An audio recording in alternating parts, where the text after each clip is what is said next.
बाबा साईं हूँ पंहिंजी अखियुनि सां सांवल खान ऐं उन जे दोस्त खे दरिया खान जे ॻोठ वेंदे ॾिठो आहे। कमदार छा थो सम्झी त इहो सांवल दरिया खान जे ॻोठ छो वियो हूंदो?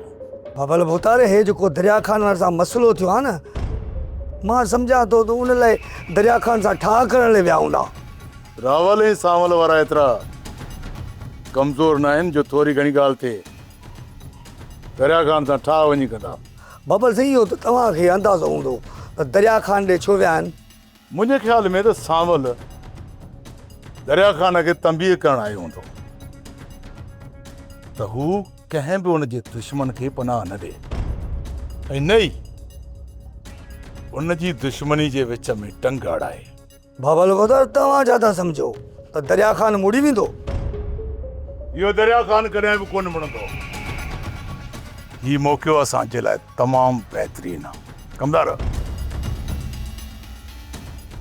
तूं पंहिंजा माण्हू वठी दरिया खान जे ॻोठ जे ॿाहिरां बि जीअं ई सांवल दरिया खान जे ॻोठ जे ॿाहिरां निकिरे न त ज़िंदा तव्हांजे हथां बची न निकिरे। जेकॾहिं तव्हांजे हथां ही बची निकिरी वियो न त पोइ तव्हां मुंहिंजे पासे रुख न कजो, त मां तव्हांखे ज़िंदा कोड़ छॾींदुसि। वञी पंहिंजा अमरा वठी सांवल जो इंतज़ारु कर।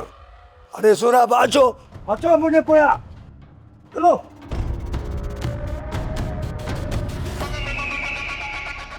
सब्सक्राइब कयो असांजो official YouTube channel Sindh TV HD drama ऐं वधीक अपडेट लाइ बेल आइकन खे क्लिक करियो।